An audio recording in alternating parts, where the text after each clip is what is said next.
You are looking at a simple hand-drawn image. You probably recognize what that image is because of the edges. The reason you can recognize it is that the edges form a shape which you recognize as the state of Minnesota. We need these edges, also called borders or boundaries, to help us recognize geographic places. Our brain recognizes the edges of the image, in this case state borders, and tells us we're looking at Minnesota. No other state has that shape. But have you ever wondered why those edge lines take the shape they do? Look at the top of Minnesota. Let your eyes go to the top left borderline and then follow it across, and suddenly it sticks up, a kind of a tab. Someone, usually a map maker called a cartographer, had to put these lines on a map. But is the cartographer the only person who has a say in what route boundaries take? Who drew those lines, and why did they take that shape?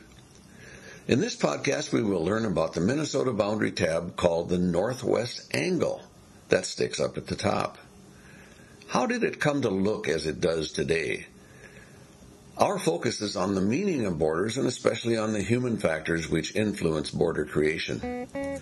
This podcast was created for Minnesota geography students and their teachers by the Minnesota Alliance for Geographic Education.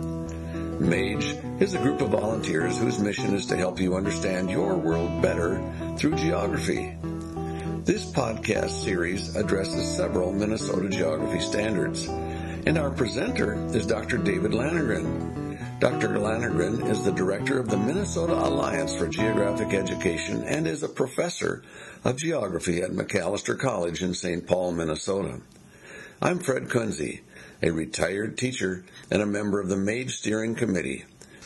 The story of the Northwest Angle begins with a mystery, a fairly complicated mystery, and the perpetrators of the mystery were, of course, European travelers and imperial agents from France.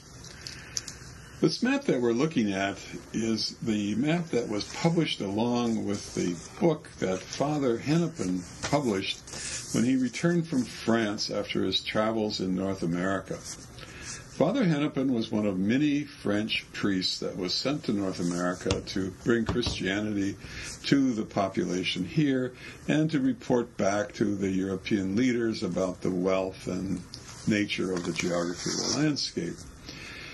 What's interesting about this map, and we'll move now to a close-up of the map, is the Mississippi River and what we think might be Lake of the Woods in Hennepin's mind, although we obviously can't be sure of it. But what we see here is a mysterious river called the River Colbert, not the Mississippi, because Father Hennepin named it after the major political figure back in France, and he wanted to have some political favors from this gentleman. So he gave the river his name. But as you look at the map, you'll see that the Mississippi River ends somewhere in what's now Louisiana or the state of Mississippi, where there's a fort. And then there's kind of a dashed line down to the Gulf because the French travelers had not been down to all the way to the Gulf of Mexico. If we look at our end of the river, up here in Minnesota, we can see the river kind of fades away. There's one branch of the river that goes off into the prairies, and we see he's named this population the Tinthoka, people of the prairie. And then he has two other branches of the river that go almost due north, and they go into lakes that have some interesting names, and we're not quite sure which lakes he was referring to, but it's a fairly good guess to say that those lakes were probably his understanding of the lakes in northern Minnesota and Lake of the Woods, although obviously Hennepin had never been there, so this is very conjectural. Now, the reason this is important is because when the French ceded the territory to the British, and then eventually the American colonists separated from England, no one knew exactly where Lake of the Woods was located, nor did they know where the headwaters of the Mississippi was located. Well, we can fast forward a couple hundred, or not a couple hundred, but a century plus to the Revolution and the end of the Revolution, and this very famous map, the John Mitchell map. This was the map used by the negotiators of the treaty that ended the Revolutionary War. Now, there were actually several treaties. The Americans had a treaty with the English, had a treaty with the French, and a treaty with the Spanish, all of whom were involved in that war in one way or another. And as the negotiators sat down at the table to divide the territory, they decided that even though the colonies, as shown in this map, extended onward to the west to territories unknown, into the place called Louisiana. Of course, this is a reflection of the territorial conflicts between Britain and Spain and France. So this map showing the colonies extended westward beyond the Mississippi. And if you look north, in the north you see there's some various territorial arrangements up there. There's a place called New France. Well, the map was brought to London, and the people sat down and said, okay, well, we'll decide that the Mississippi River will be the western edge of the United States, and the northern border will be a fairly complicated line separating Maine from New Brunswick. And then through the water course that was used by the French and English traders involved in the fur trade that focused up in Athabasca region around Great Slave Lake. So that boundary was a fairly typical European strategy, run a boundary down the middle of a water course. So it went up the St. Lawrence River, through the Great Lakes, to the Rainy River, Pigeon River area in northern Minnesota, and then to Lake of the Woods. And if you look at the map, you'll see that the cartographer didn't know where the source of the Mississippi was, so he very cleverly inset a map of Hudson Bay over that territory. Well, the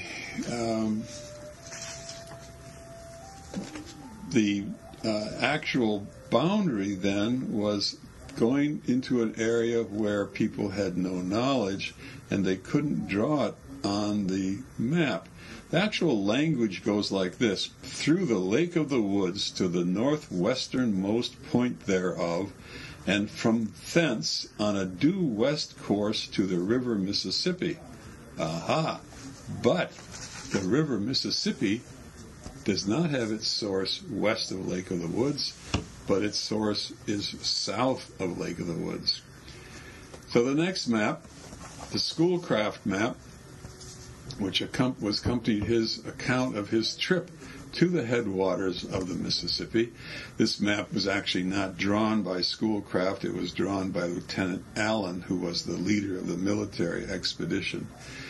So Schoolcraft had a group of soldiers and a group of Native Americans, Ojibwa or Anishinaabe people guiding him, and the leader of that expedition was a man named Ozzie Windeb.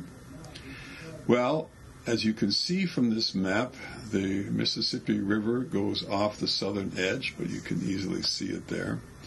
You could have just paddled your way up that very crooked river through the lakes of Leech and Winnebagosh and into Cass Lake and then to what we now call Bemidji and down there. But O.Z. Windeb, he knew more geography than these Americans did, and he said, I know a shortcut.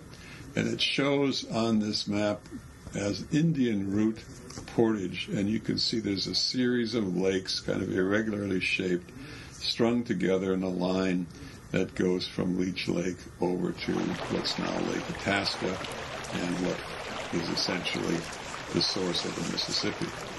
So the source of the Mississippi was well south of the northwestern edge of Lake of the Woods. Now this next map, it's kind of hard to see, this reproduction is not very clear, but this map shows the boundary that was agreed upon by the Treaty of 1818, or sometimes called the London Convention.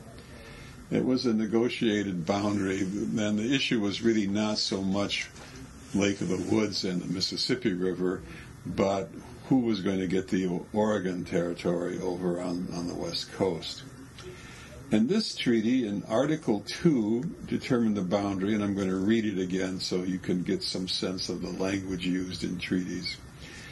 It is agreed that a line drawn from the most northwestern point of Lake of the Woods along the 49th parallel of north latitude, or if the said point shall not be in the 49th parallel of north latitude, then that at a line drawn from said point due north or south to the 49th parallel, as the case may be, until the said line shall intersect with the parallel of north latitude, and from the point of such intersection due west along and with the said parallel shall be the line of demarcation between the territories of the United States and those of His Britannic Majesty, and that the said line shall from the northern boundary of the said territories of the United States and the southern boundary of the territories of His Britannic Majesty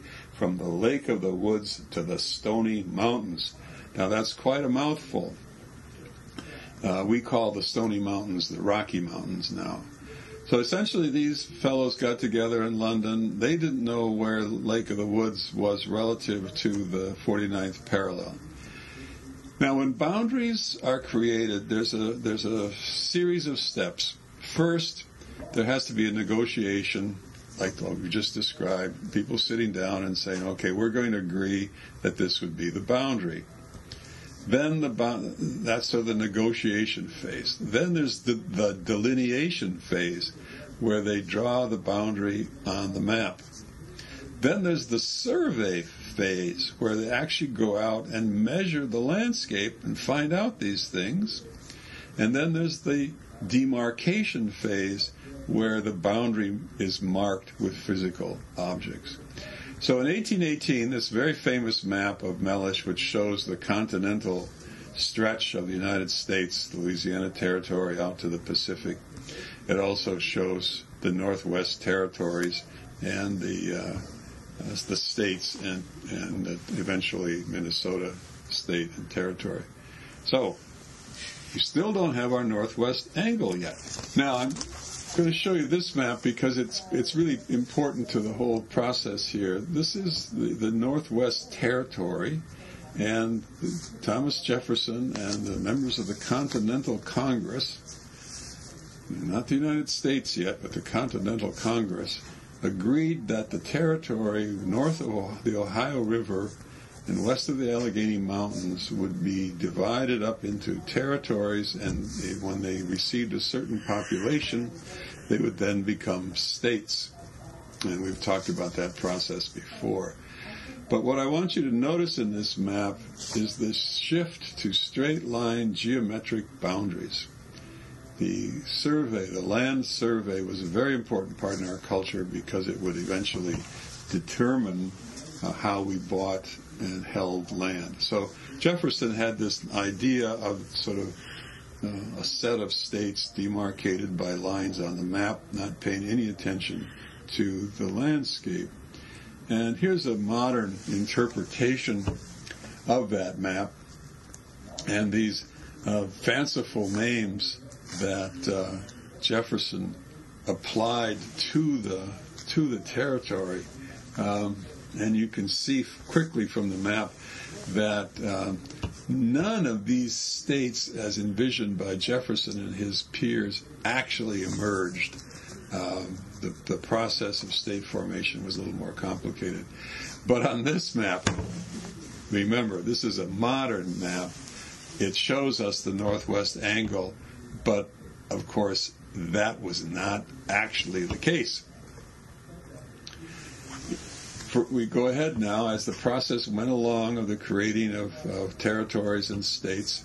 So this is a map based on the map of Nicolet. You see it down there in the lower right. He was a Swiss cartographer, astronomer who came and made the first accurate map of the upper Mississippi. And we'll see that this map, again, misplaces Rainy Lake. It also shows an interesting place called Hunter's Island on the northwest part of the territory of Wisconsin. So this is a map showing the territory of Wisconsin and Iowa. So we were really in split between Wisconsin and Iowa at this time. But anyway, you can see a place called Hunter's Island.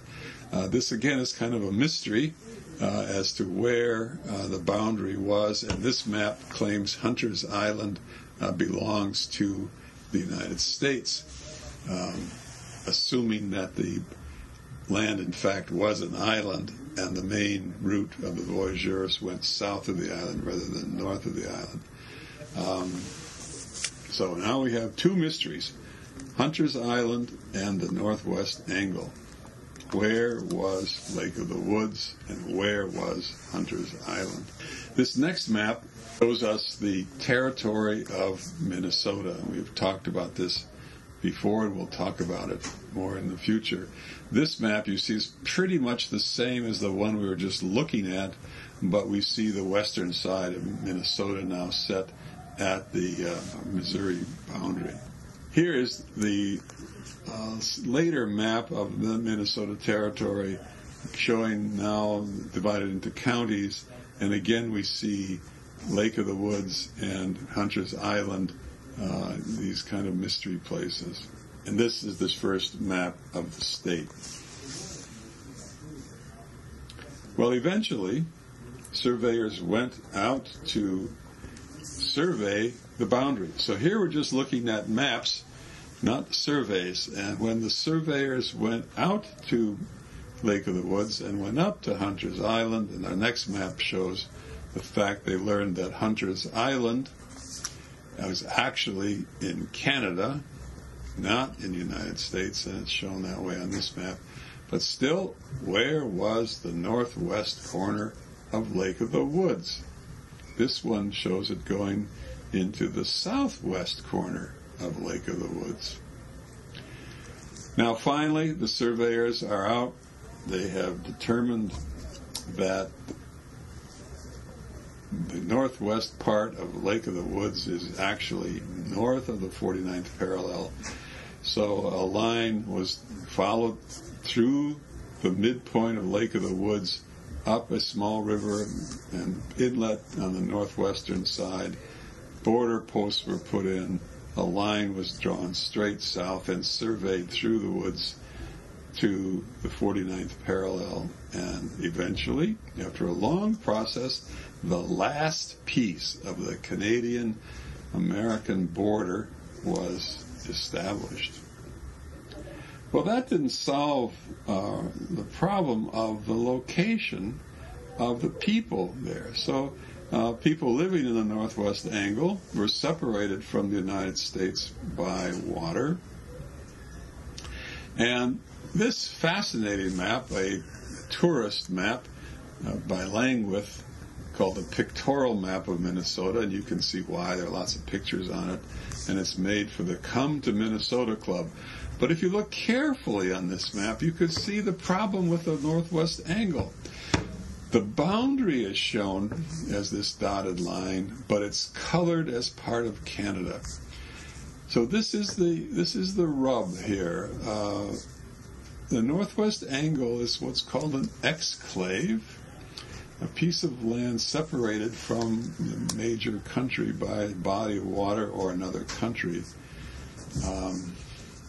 And physically, northwest angle is really much closer to Canada than the United States. And during the 1990s, there were a lot of issues about border crossing, particularly related to stricter fishing regulations. And so the residents of the Angle expressed their desire to secede from the United States and join Manitoba. Minnesota Congressman Colin Peterson, a Democrat, who represented that northwestern, actually much of the western part of the state, introduced an amendment to the United States Constitution in 1998 that would allow residents of the Northwest Angle to vote on whether or not they wanted to secede from the Union and join Manitoba. The legislation did not pass, and the Northwest Angle remains a part of the United States. But the border crossing issues still remain. So because of this series of mysteries and mistakes, Minnesota has become known as the North Star State, because until Alaska was admitted to the Union, the Northwest Angle was the northernmost point of the United States. You have been listening to a production of the Minnesota Alliance for Geographic Education. Visit the MAGE website now. At our website, you can find many geography resources, links, lessons, student enrichments, geography podcasts, annotated geography websites, geography curriculum suggestions, and much more. All for free. The Minnesota Alliance is a nonprofit group of volunteer educators who work to promote an enhanced understanding of our world through improved geographic literacy. Background music is courtesy of Jim Hogue of Decorah, Iowa. This is Fred Kunze.